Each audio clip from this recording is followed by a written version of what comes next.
Hello, everybody. I hope everybody's doing good today. We are continuing our series on the Dan Markel case. And yeah, this is a case that keeps on giving. It really does. It's a sad case. A man lost his life because of a family that, you know, their only motive was child custody issues. Really, guys, you know, and Dan was not a man that was abusive to. He had 2 little boys. Um, he was not a man that was abusive or any such thing. The only thing that could even, I can't even say it's a bad thing, but he was of Jewish faith, and he was very strong in his faith and very strict in his faith. So, I mean, it came down to what the boys could eat and that kind of stuff, right? Which his wife, Wendy, even though she was Jewish, did not agree with. Okay. And his only fault was that he wanted to see his children. He didn't want Wendy to leave the city, Tallahassee. Because he wanted access to his children, right? Very, very sad. To give you a little bit of a background, and then we are going to watch Wendy's testimony. And so I'm going to give you a little bit of background, but I do encourage you. This is episode 11, okay? And so I encourage you, go back to the first episode, watch, because this case it doesn't end.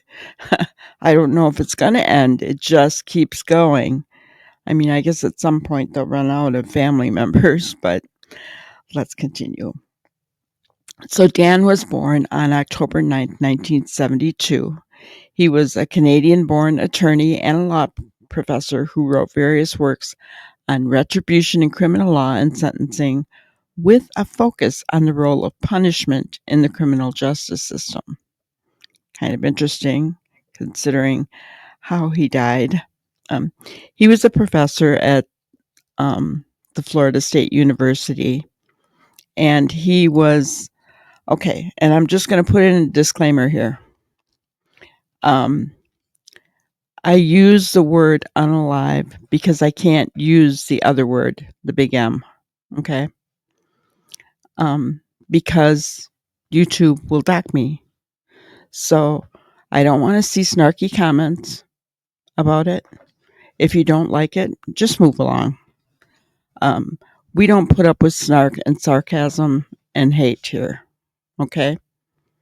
So get used to the language, or go to TikTok or Twitter or X, whatever it is, Facebook, wherever you want to go, because here you're going to hear these words. Okay. As you can see, I have no more patience for those snarky comments. So Dan was unalived in Tallahassee, Florida in 2014. He was actually hit by a pew-pew in the face, in the head, on July 18th, 2014, and actually passed away on July 19th, 2014. This unaliving for hire was motivated by child custody issues following his divorce from Wendy Adelson. Wendy was a clinical law professor and child advocate who was also employed at Florida State University at the time. And this is Wendy. Okay. Many people feel that Wendy was beautiful. That it was said that when she walked into a room and she smiled, that it just drew you to her. She had something about her that kind of drew you to her, okay?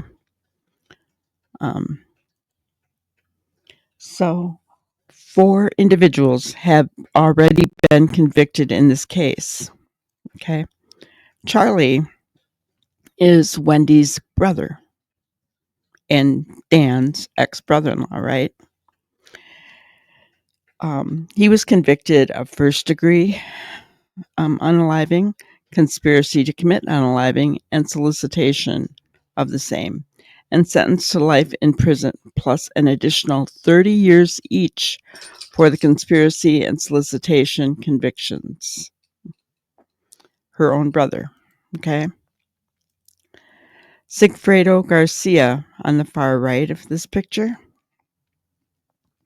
was found guilty of first-degree unaliving and conspiracy to commit the same and sentenced to life in prison.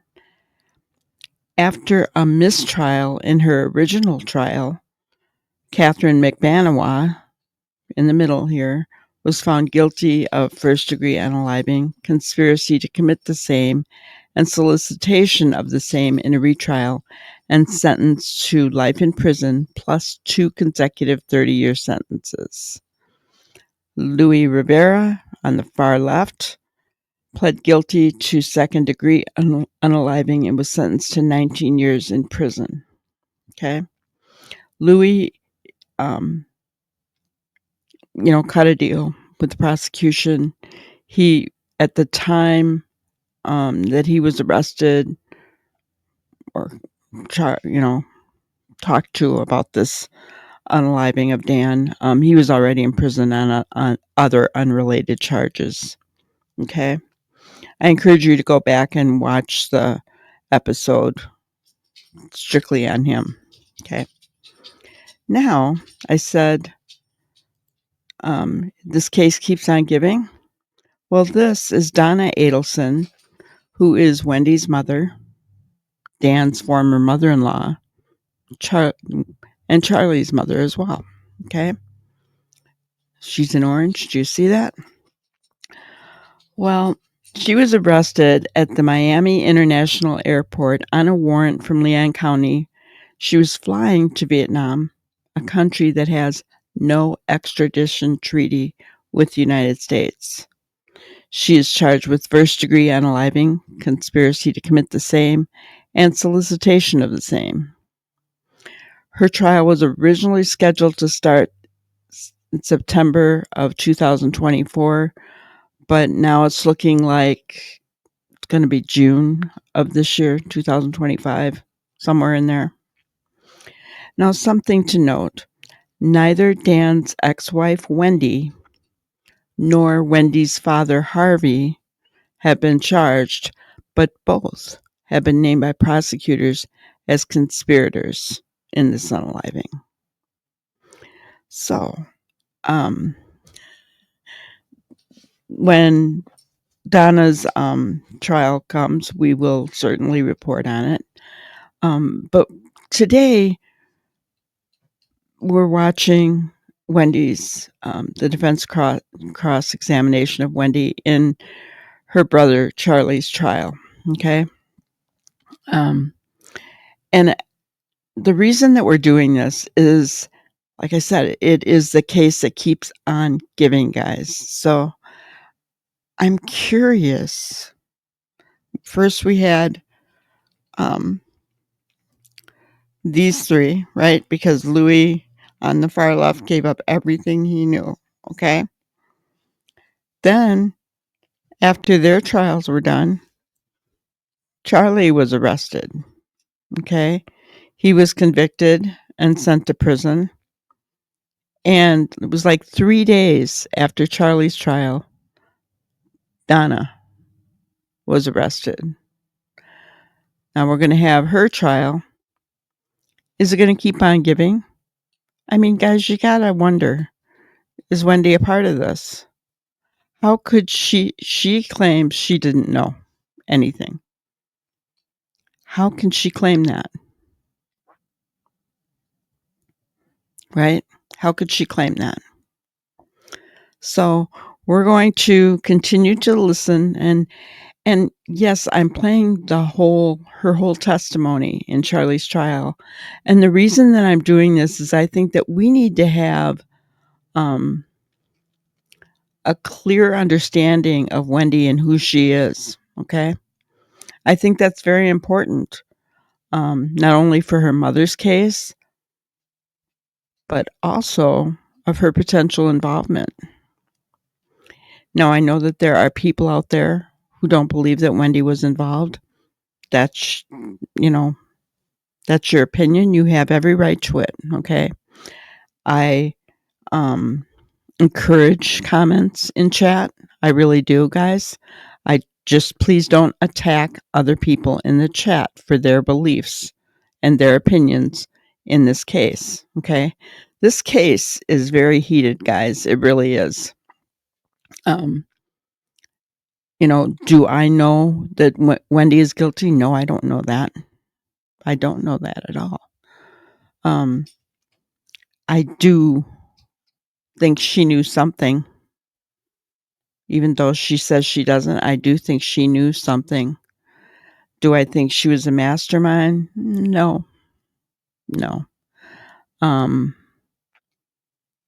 But I do think she was aware of something, aware of things that were going on.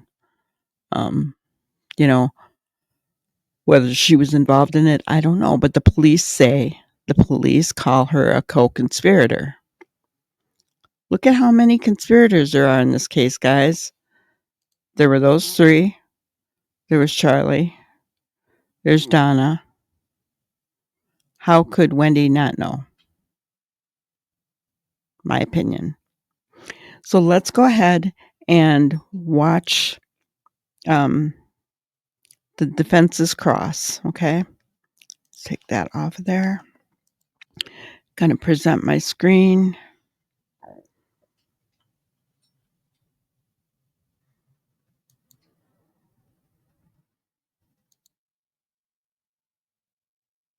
It's going to be this one, I believe. Okay.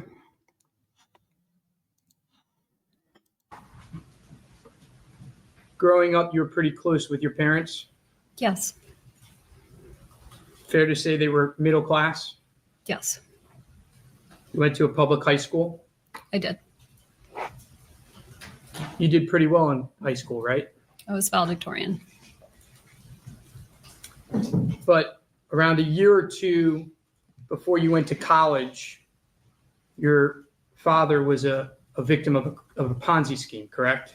It was actually when I was in 8th grade. And he lost much of his wealth. He lost his whole life savings. You still went to a prestigious college up in Boston, right? I got a full scholarship. And then when it came time to go to law school, did you pay for law school? I got a full scholarship. Now, you got asked a lot of questions about divorce law in your direct examination. Are you a divorce lawyer? I am not. What type of law did you specialize in? Immigration. All those filings, and we'll get to them. Did you write those filings? No. So the words that Ms. Kappelman were reading, they were for you. You reviewed them, correct? I did. Did you draft them? I didn't draft any pleadings. That motion for contempt, she asked you if he could be put in jail. You have no idea, right? I didn't remember whether that's what contempt meant, but You were just seeking the court to enforce its previous order, right? that's correct. Okay. She didn't know what contempt meant. Excuse me. She was a valedictorian in high school. She is a lawyer. She is a lawyer. She didn't know what contempt meant. Come on. Come on. That's ridiculous.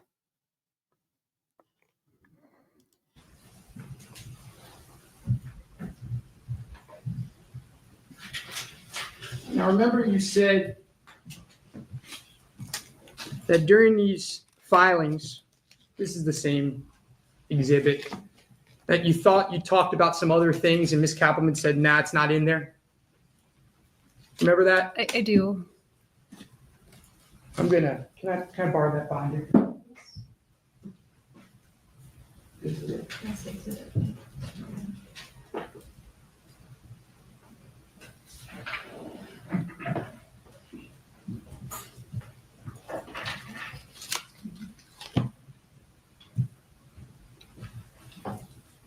I'm going to draw your attention. This is State's Exhibit 56. I'm going to draw your attention to page 187. And I want you to read this paragraph for the jury. Okay. The wife has been very unhappy in the marriage and filed her petition for dissolution of marriage in August 2012. The husband continues to characterize this as an abandonment of the family. At no time has the wife abandoned the children. She is divorcing the husband due to her unhappiness with him and the marriage, and she only moved out of the home because she knew the husband would not. The husband's statement of abandonment are unfounded and not supported by fact or law. He is simply having difficulty accepting her decision.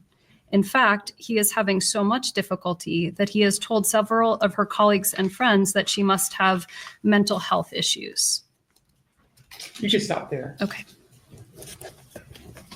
Do you remember telling Ms. Kappelman that you remember filing something like that? Yes, I do. You can set it aside. We're going to move on. When did you meet Professor Markel? We met in Washington, D.C. in the fall of 2004 when I went up to D.C. to interview for a job. Where were you living at the time? I was living in Miami. When did the relationship get serious? Well, because it was long distance, it kind of got serious pretty quickly because it's a commitment to date someone long distance. So we started dating, and then I think over Thanksgiving, he came and spent Thanksgiving with my family. And by then it felt pretty serious. Do you recall if you introduced him to Charlie? I would have at that point. I don't remember introducing him before that time, but he would have met my whole family then. What did Charlie think of Professor Markel? I honestly don't remember his reaction, but were they buddies? No. They really had nothing in common, right? No, they had nothing in common. Now, you got engaged pretty quickly. Is that fair to say? We did, yep. And I think you described how you ended up in Tallahassee, how you did your last year of law school in Tallahassee. Is that correct? That's correct. And then you had 2 children? We did. During the marriage, did Professor Markel get along with your parents? Yep.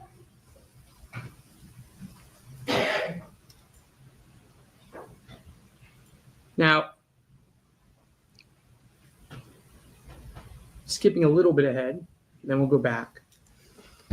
Do you remember asking Ms. Kappelman asking you about your parents not liking Tallahassee and not having access to the kids in Tallahassee? Do you recall those questions? I don't remember her asking whether my parents didn't like Tallahassee, but I remember her asking about access, like not having unfettered access to the kids.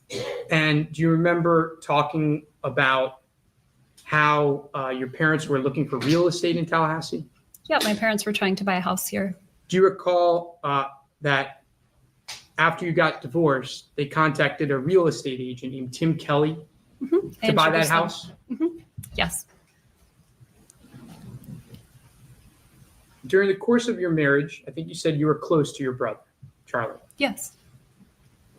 How often did you speak to each other? Maybe once a week or a couple times here and there. Now, in all the years you lived in Tallahassee, is it fair to say that Charlie only came up 2 or 3 times? Yeah, he came up for the birth of both boys, so definitely twice. And then I think he had an internship or a job in Alabama for a little while, so he came by then. But so maybe 3 times.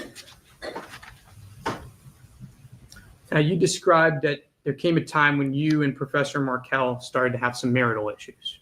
That's right. And some of these issues had to do with religion, correct? Yes. And some of them had to do with just the fact that you two were growing apart. Is that fair to say? Yes. But you got marriage counseling, right? We did. How long were you in marriage counseling for? I think about 6 months, maybe. Now, as close as you are with your mom, while in marriage counseling, did you tell her you were in marriage counseling? I don't remember telling her I was in marriage counseling. And until the end, did Charlie know that you were in marriage counseling?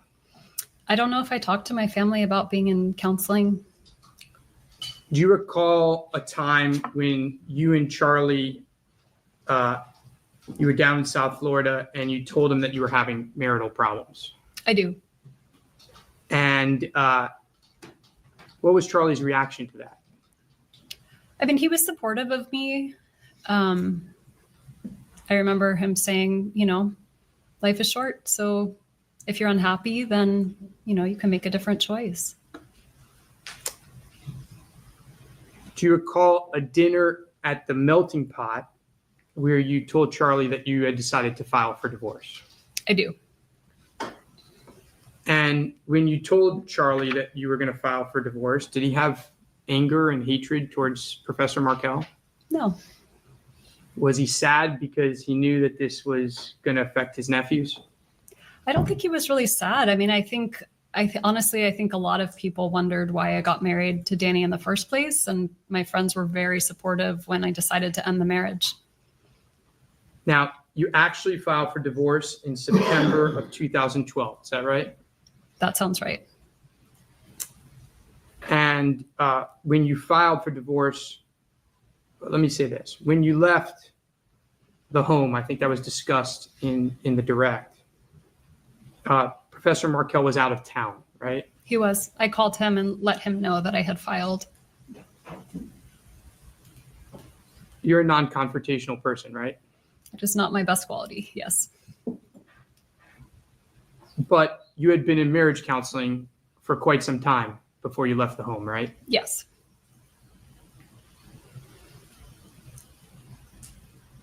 Before you left the home, did you have a place to live? I did. So there was some planning, correct? Yes. Charlie had nothing to do with those arrangements, right? No. And that's when you moved into the Aqua Ridge house? Yes.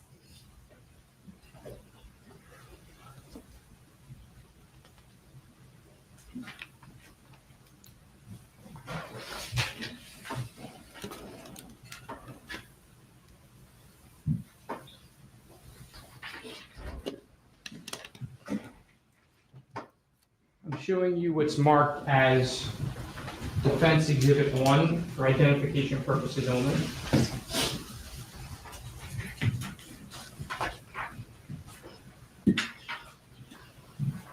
May I approach your honor? You may. So, what are your thoughts, guys? Feel free to tell me in the comments. Being respectful and do not show hate in anything, right? But what are your thoughts about Wendy? What are you gleaning from her personality? Do you feel that she's innocent, that she didn't know what her brother, her mother were up to? Or maybe the better question is, how could she not have known? And in the last video, I said, she comes across very likable, but there are some things that just stand out, like not knowing what contempt is. I will never believe that a lawyer would not know what the word contempt means regarding the law. Right? I will never believe that. There's just no way. And I don't know what law enforcement knows, right? Because they do consider her and her father Harvey co-conspirators, right? But as you can see, as this testimony progresses, she's denying that she knows anything. And she's denying that her family had anything to do with Dan's passing away, right? So I just watched this and I'm trying to glean what they may know. What do they know behind the scenes? Because they have to have evidence if they're going to end up charging her. Obviously, they had evidence against Charlie. Obviously, they had evidence against Donna. So let's continue.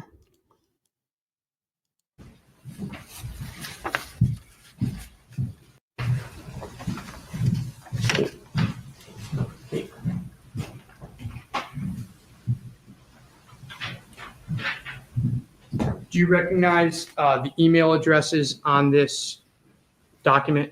I do. Is that your email address in July of 2012? It was my work email address, so that makes sense. That must have been my email. Does this look like an email that you could have received from your mom? It does. I don't remember this email, but it does look like an email I could have received. Judge, I would move this into evidence as Defense Exhibit 1 at this time. Is there an objection? Objection, hearsay. This is an email between your mom and you in July of 2012, right? Yes. And just pointing to just under paragraph 2, I just need to know that I can legally take my children and move to another location. There was concern that you wanted to make sure that you weren't breaking the law, right? Correct. What can I legally remove from the house to the new location? There was concern that you wanted to do everything within the law, right? Correct.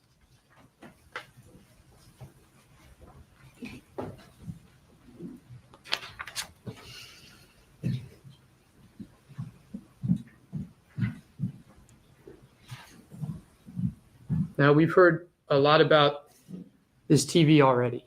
So let's just clear this up right now. Charlie bought you the TV, right? Yes. More precisely, Charlie had your parents buy the TV and he paid them back. Yes. And they bought the TV from Best Buy, right? Yes. Have you ever bought anything from Best Buy? I'm sure I have. When you buy from Best Buy, they always try you to get the Geek Squad warranty, right? Yeah, they do. And people like me always fall for that, right? But when you call and you need a repair on the TV, it's got to be registered to your name, right? I think so.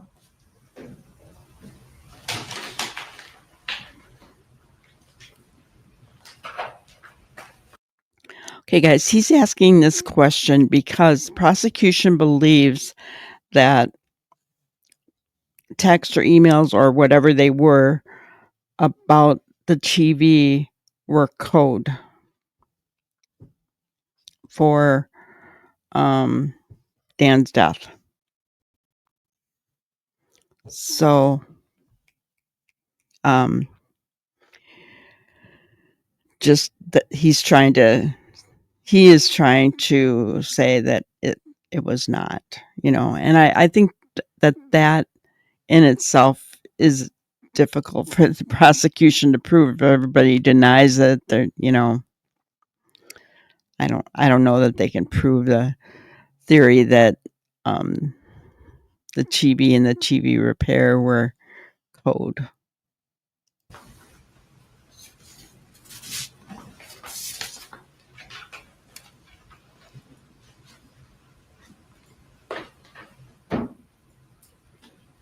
to your mom and dad?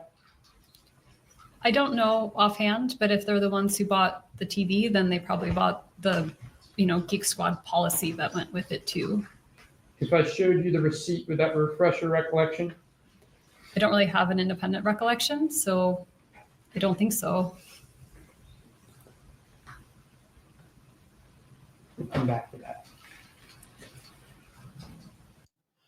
So keep in mind, this is the defense for her brother's trial. And she just told him, no, it's not going to help. It's not going to help her recollect anything.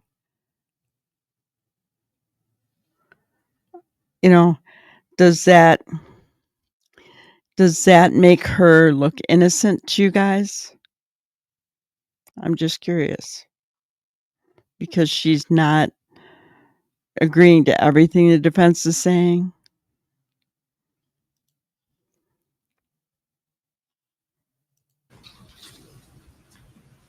Now, Charlie made that joke many times, right? He did.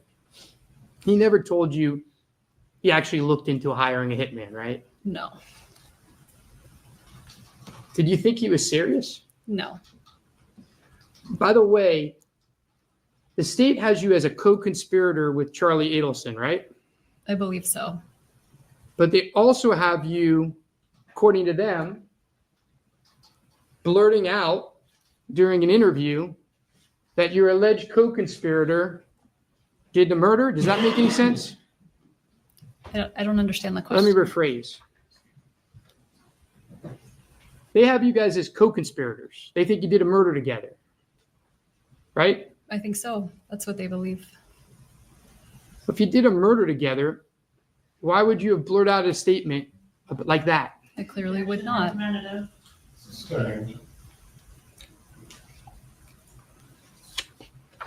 Do you know if Charlie repeated that joke in March of 2014 when you went to Yardbirds with Jeff Lacoste? He may have, if I was mentioning the TV was broken or something like that. Do you know who else was at that dinner? Katie.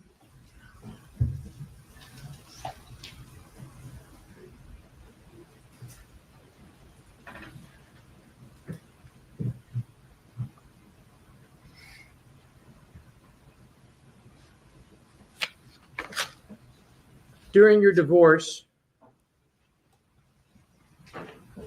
you spoke to your mom daily, probably, right? I would usually call my parents on my way to drop kids at school. We'd have a short conversation. So that sounds right. And it's fair to say that your parents were involved in some of the decisions that you were making in the divorce. You were asking their advice. For some of the time. Did you often speak with Charlie about what was happening in the divorce? Not too much, no. But fair to say Charlie was supportive of you, right? Yeah, I mean, he was always supportive of me. Is Charlie kind of self-centered? I don't think so. At the time of your divorce, though, he had a lot going on in his life. I mean, his life was going great. He had a great business. He always had lots of girls. He had friends. The divorce was settled in July of 2013. Correct. How did you feel after it was settled? I felt better. I felt a sense of relief that we could just move on with our lives. Now, I want to talk a little bit about this relocation issue. Okay. Isn't it true that your attorney told you that there was very little chance for you to win that motion? I believe so, yes.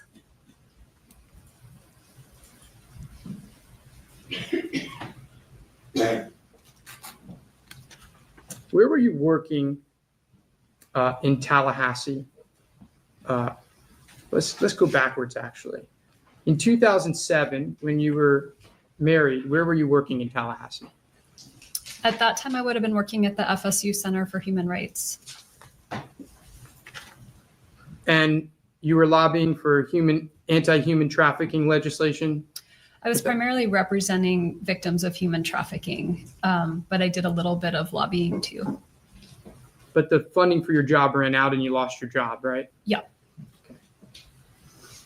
At the time of the divorce, you had gotten a job at FSU. What was that job?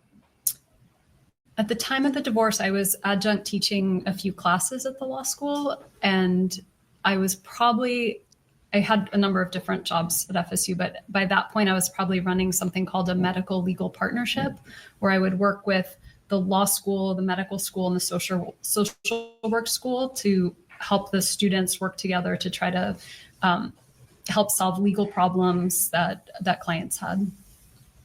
Did you like that job? I did, yeah. So if you liked the job so much, why were you looking to relocate? I mean, relocation was not a big issue for me. I probably never would have thought of it.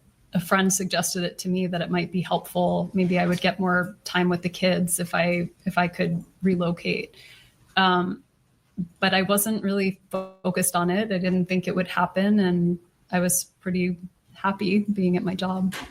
Now, you were a non-tenured clinical professor in that job, right? That's right. It meant that you could lose the job at any time. Is that fair to say? Mm-hmm. And you were had a lot of responsibilities, now being divorced, even more responsibilities with the kids. Sure. And you were offered a job at a prestigious law firm in Miami. Is that fair to say? I was, yes.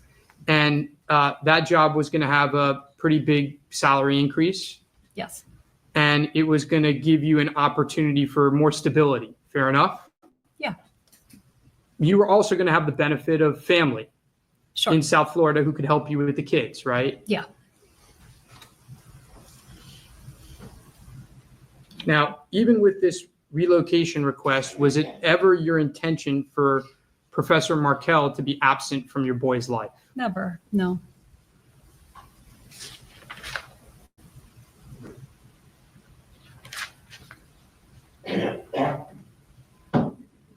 Okay. When you lost the relocation motion, I think it's fair to say that your mom and dad were pretty upset. That's right. It's fair to say that your mom came up with some crazy ideas. Totally bonkers. Yes. Okay. We saw the email about conversion of the kids, right? Yes. By the way, did you ever do any of that? No. No.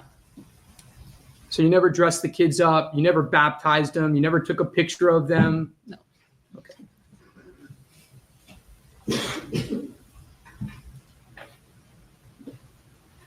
Did your mom keep bugging you to do any of that stuff? No, I think it was just one crazy email. By the way, in all of these emails, did your mom ever tell you to do something violent No. to Professor Markel? No. Was there ever any discussion of threats of violence in any way? No, never. Mr. Rauschenbaum, I'm going to let you to ask one more question, and from there, we're going to go into recess for the evening, but your examination of the witness will go into tomorrow. Have you ever heard of the Prof's blog? Sure. Remember those questions that Ms. Kappelman asked you about how people could know about Danny traveling on the weekend of his murder? Remember those questions? I do, yes. Would it surprise? What is the Prof's blog? It was a blog that Danny started with some friends to talk about the law and legal theories and to kind of have conversations in space with other law professors. I'm showing you it's marked as Defense Exhibit 2.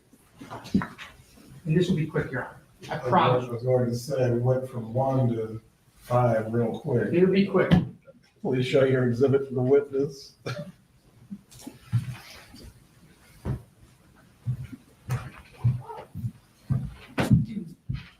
Does this look like a posting from the Prof's blog? It does, yes. Judge, I admit Defense Exhibit 2 into evidence at this point in time. Any objection to the state? I'd like to take a look at it first, Your Honor. Okay, go.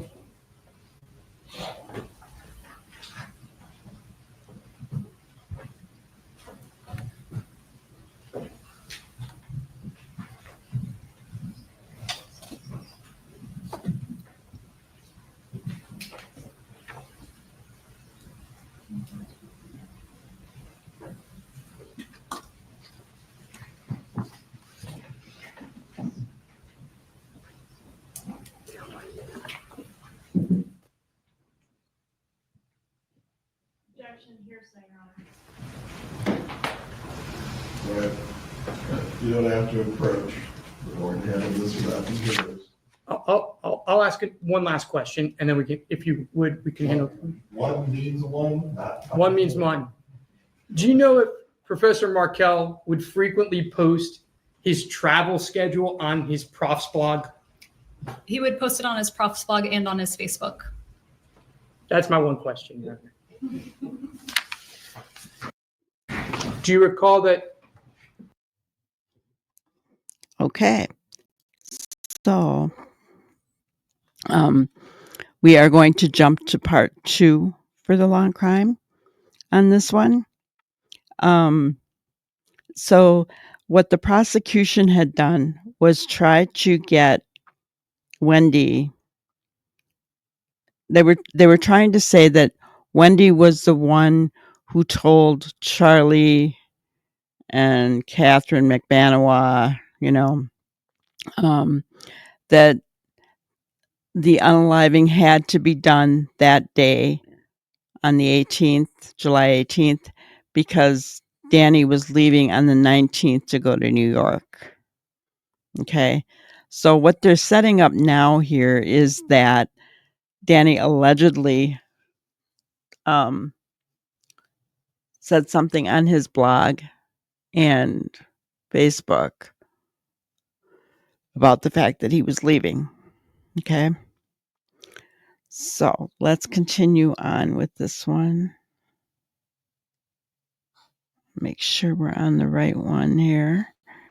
Yeah.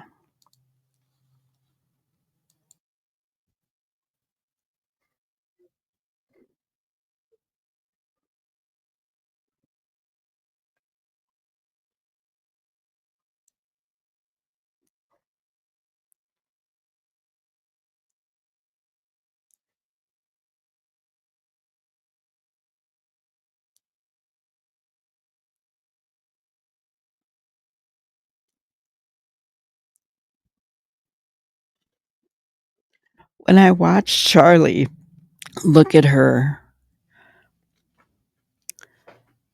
you have to kind of wonder when she's sitting up there testifying in his trial, and he's sitting there watching her. What's going through both their minds, right? Because it sounds as though, obviously, Charlie was responsible for setting this up, right? So it sounds as though he was very supportive, almost too much so, right? Obviously, he planned an unaliving, right? But it sounds as though he was very, very supportive of her. This family really stuck together, guys. Probably Dan Markel's,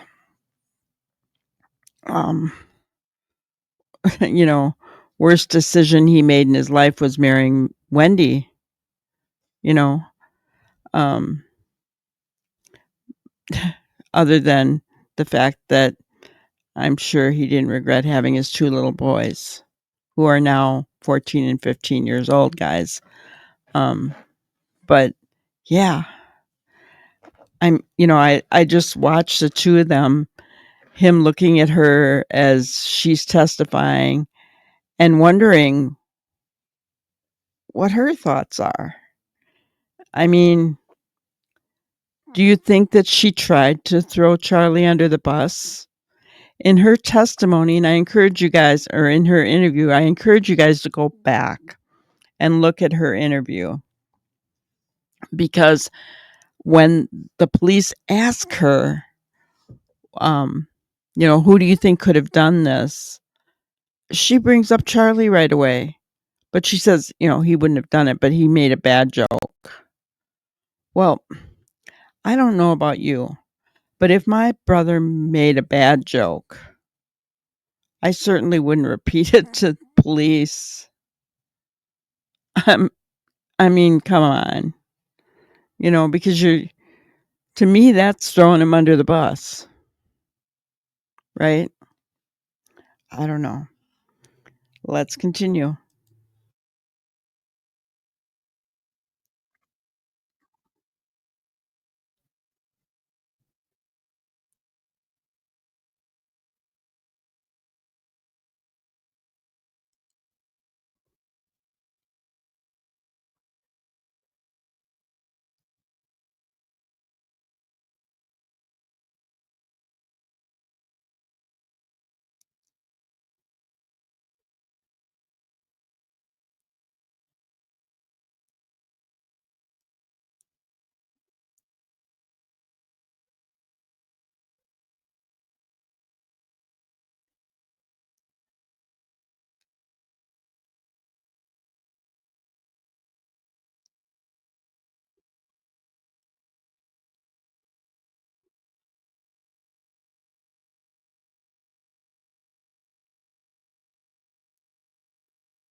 May I approach Your Honor with Defense Exhibit 15?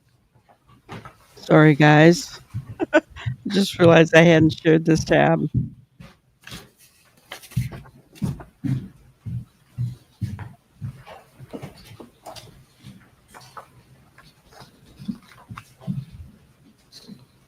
And I would direct you to the email on June 17th, 2014, which I think is the fourth email on the first page, and see if that refreshes your memory. But feel free to look at the whole document. I see it, but you were asking if they were moving to Tallahassee on the 25th, or if I. No. No. Read Did to you? yourself, Ms. Adelson, don't read aloud. Okay, sorry. I'll repeat the question. Okay. Do you recall making plans with her where you said you would make plans with her after August 25th, 2014, because your family was coming to town? Yes.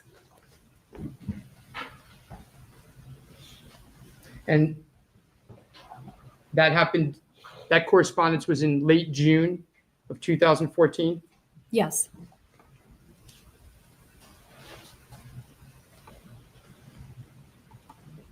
Do you recall in June, you can put that aside now. Okay.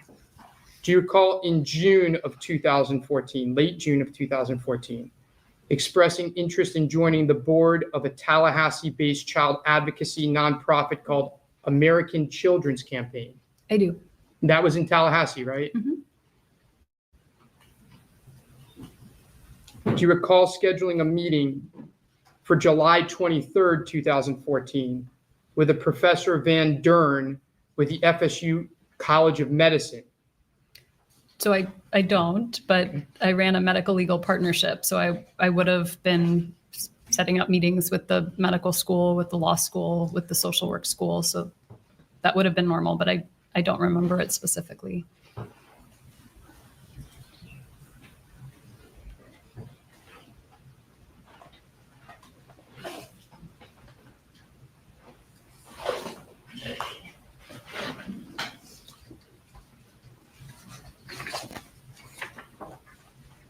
May I approach, Your Honor? You may. Does this refresh your recollection that you were scheduling a meeting with Professor Van Dern for July 23rd of 2014?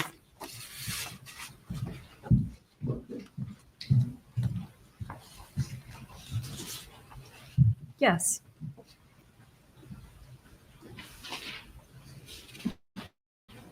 Do you recall you can put that aside. Okay. Do you recall scheduling a meeting with your divorce lawyer to meet any time of the week of July 21, 2014? Again, I don't remember specifically, but it sounds like it would have made sense for the time. Do you know an individual named Cindy Jean? I do. Do you remember emailing her and asking her if the kids were available to go swimming at the pool on July 19th to 20th?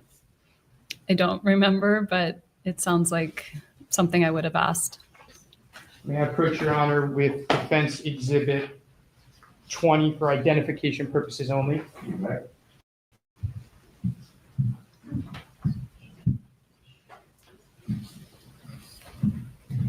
Does this refresh your memory about trying to set up that play date for July 20th or July 19th with Miss Jean? Yes. You can put that aside.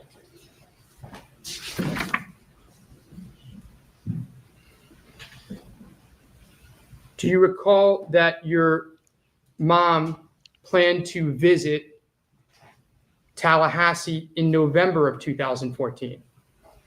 I don't remember that.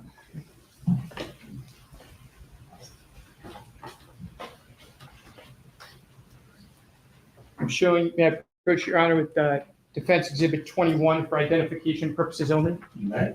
Can you please take a look at this?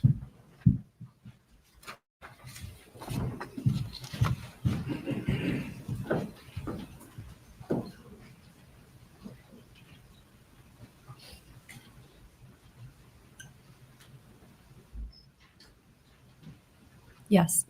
Does this refresh your memory that your parents planned on being in Tallahassee on November 17th? Does that Yes. refresh your memory? You can put that aside. Do you recall asking your parents to come to Tallahassee on August 1, 2014 for a birthday party with Ben? I don't remember doing that, but it's close in time to his birthday. May I approach Your Honor with Defense Exhibit 22? You may. Keep in mind, guys, that this trial took place 9 years after Dan's death. So I guess I can understand her saying, I don't remember, some of these specific things, right? Asking parents about coming for a birthday, some of these things. How would you possibly remember? I know I wouldn't. So I get that, I get that she's saying that. I don't remember that, because it's 9 years later. And that would be very difficult to remember details. Some of these things, though, I think that she probably does remember. But let's continue.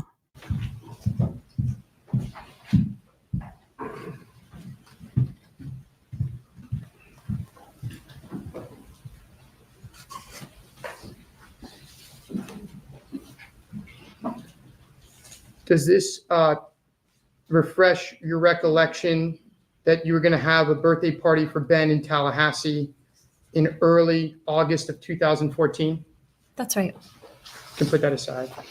And that your parents were going to come up for that? Mhm. Do you recall making flight reservations to travel to Newark and then back to Tallahassee? So you're going to leave from Tallahassee and go to Newark, come back to Tallahassee for a wedding in October 2014. I do. And you made those reservations in July of 2014. Do you recall that? I don't recall when I made the reservation, but I remember the wedding. May I approach Your Honor with Defense Exhibit 23? You may.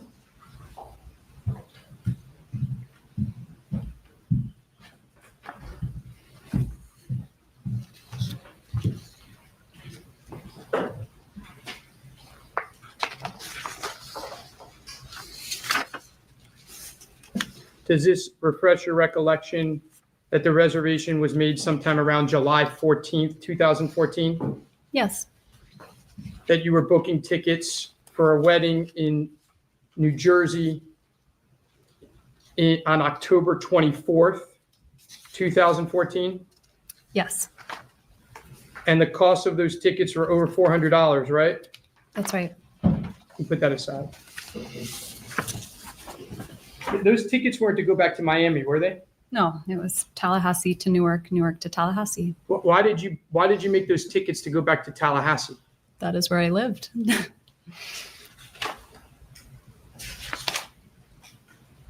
We're going to move on to another subject.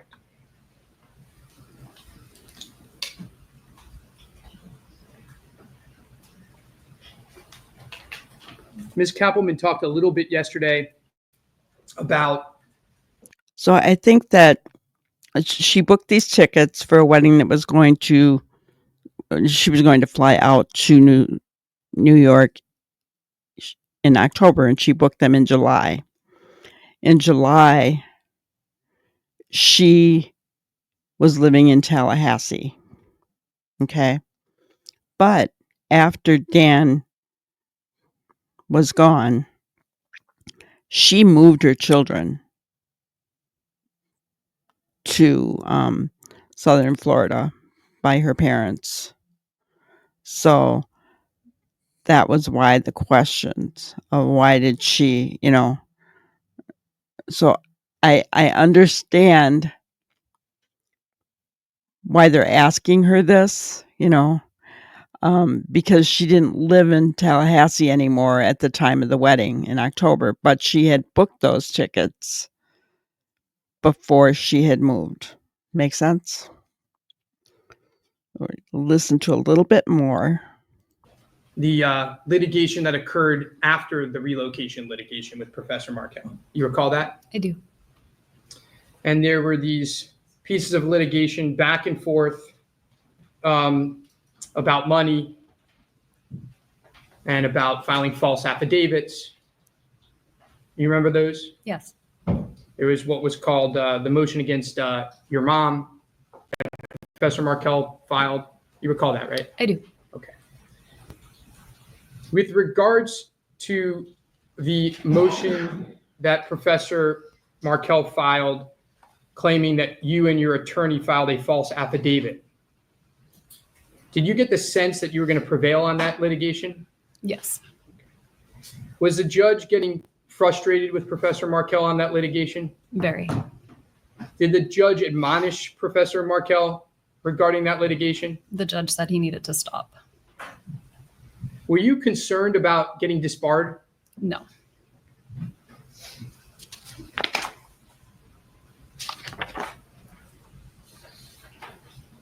So I think that's where we'll end it. But I did want to just say that for today, we're going to end it. But I did want to just say that the filings between Wendy and Dan were very contentious. There was also accusations that Donna Adelson, Wendy and Charlie's mom, was saying nasty things to Wendy and Dan's boys about Dan, which in my opinion is horrendous. You just do not do that to a child. Divorce is hard enough. You don't make it worse. And for that,